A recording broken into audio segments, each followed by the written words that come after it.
Your database is your most expensive, underused asset. Listen, this stat will blow your mind. 89% of past clients who did not go back to the original loan officer, not because they didn't know, like, and trust them. It was because they couldn't remember who they were when it mattered most. And I got to tell you, that statistic is staggering. It's not a relationship problem. It's a follow-up problem. And when I started back over last year, man, I had a database that hadn't been worked in years. And the first thing I did was stop looking for new people. You hear this, I'm going to go after all these great new people and new agents. And listen, you may be in a place you need to add agents, add additional people, but I want to challenge you with this. When I started over, I had a broken list. Just like many of you, it had been neglected. It had been overlooked. It was all this new. I'm going after new. And it wasn't until I had this massive epiphany where it's like, I'll never forget. Here's where it was. I was talking to my buddy Kyle. He and I are just really good friends. And we were doing a podcast together and we were talking. And you know what he said? He said, Steve, people are trying to get 10,000 followers and they're not activating the 100 people that already know, like, and trust them. And when he said that, it was a seed planted in my heart. And I just thought, you know what? This Instagram society, this selfie society, this group of, I want 1 million views. 1 million views or bust. What you realize is everybody's already got a list. And I would venture to say you got thousands of people on the list. And I'll tell you this, I walked through in day 3 on building your list what I did, and I found that I had almost 7,000 people over the last 20 years. Not all past clients. These were sphere of influence. These were relationships. These were agents. These were people that I hadn't even been thinking about. But if I had stayed top of mind, they would be thinking about me. And what I realized was in that conversation dropped this seed of what would it look like to not chase new people, but to activate the ones that are already in and around your life, the people that we're not even thinking about. Because sometimes we say this all the time, time in erodes awareness of. Time in erodes awareness of. And what happens is we got these people always in and out of our life for so long that we're not even thinking about these could be relationships that open up other warm relationships. And just like that statistic, that was shocking to me. I've been doing all this data and stats and searching as we've been working on the predictable producer in the 5-day challenge. And when I saw that 89% of past clients didn't go back to the original loan officer, only 11% on a database or sphere of influence where there's not a proactive follow-up. Only 11% stay with the loan officer. My goodness, think about your closings. I don't know about you, but even if you use a modest $3,000 per closing, and in most of you it's significantly more than that, what if you could add an extra 10 to 20 closings a year? Some of you 10 to 20 closings a month, because we just find a high-tech, high-touch, low-time activity that helps you stay top of mind, aware with the right people. And day 3 is focused on building the effective list, not going after all these new people that you've got to build a relationship with. And some of you where you would think it's like, I got to convince them to work with me. What if you already had the list? You just hadn't been thinking about it. And man, I got to tell you, for me, it was the game changer, because when you realize how many people are already in and around your life, everybody's got hundreds, if not thousands. We talk about a wedding list, and I'm going to help walk you through specific industries where it's like, oh my gosh, I wasn't even thinking about that. I wasn't thinking about that. I wasn't thinking about that. And then also some of you've got realtors you're working with, but you haven't gone in and proactively looked to see their numbers. It's like, I don't understand why I'm spending all this time, and I take them to happy hour and lunch, and I'm doing their office meetings, and I meet with them, but I'm not getting business. And yet we're not looking at the numbers to even see if they've got the ability to refer us. Your referrals don't come from being great at your job. It comes from being remembered in the right moments. And it's in those moments where you're able to be a solution for somebody who's got to have a financed transaction.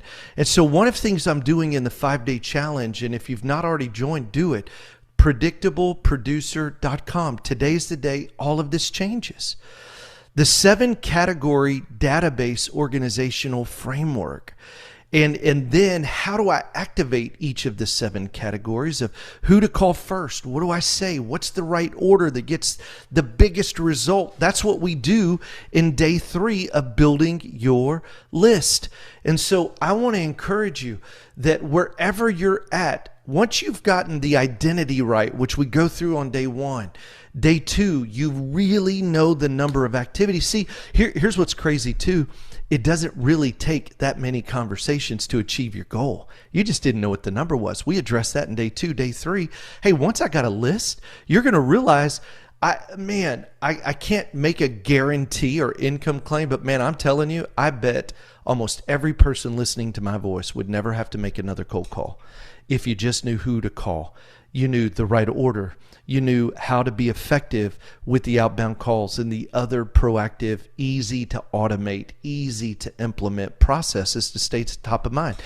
Gain back more of that 89% of people in and around your life that would use you if they remembered you at the right time. And today, guess what? You can do it. Today can be that day.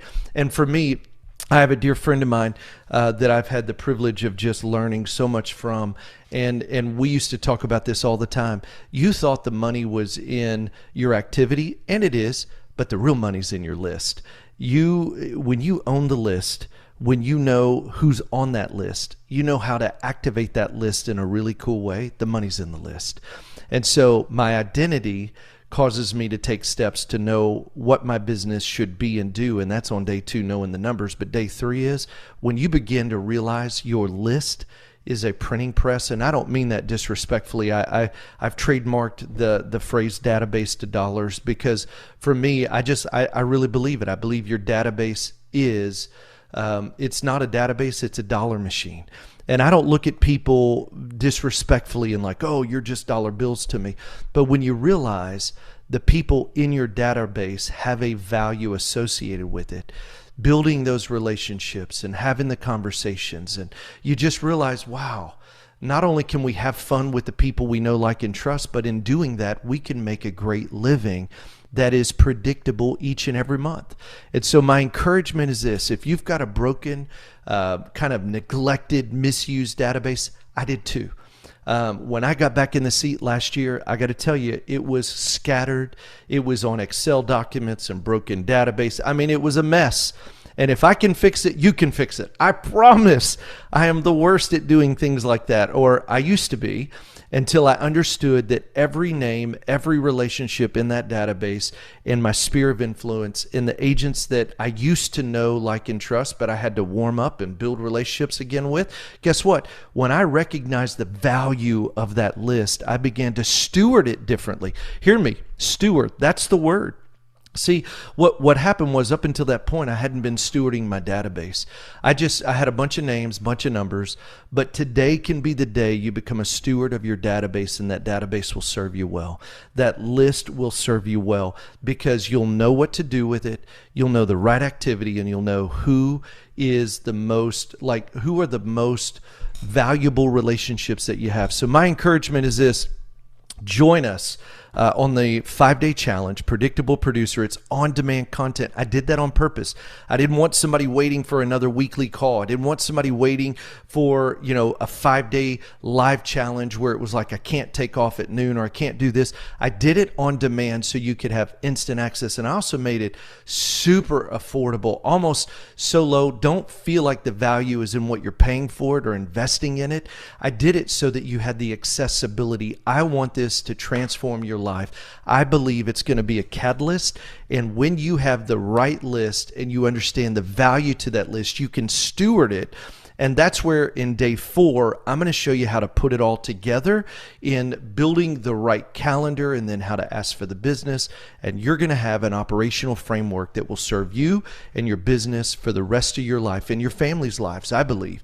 And you're becoming a predictable producer. Hope to see you in the 5-day challenge. Go to predictableproducer.com. It'll be somewhere here in the show notes, and we'll see you on the inside. Remember this: anything worth doing is worth doing badly. Just get started. See ya.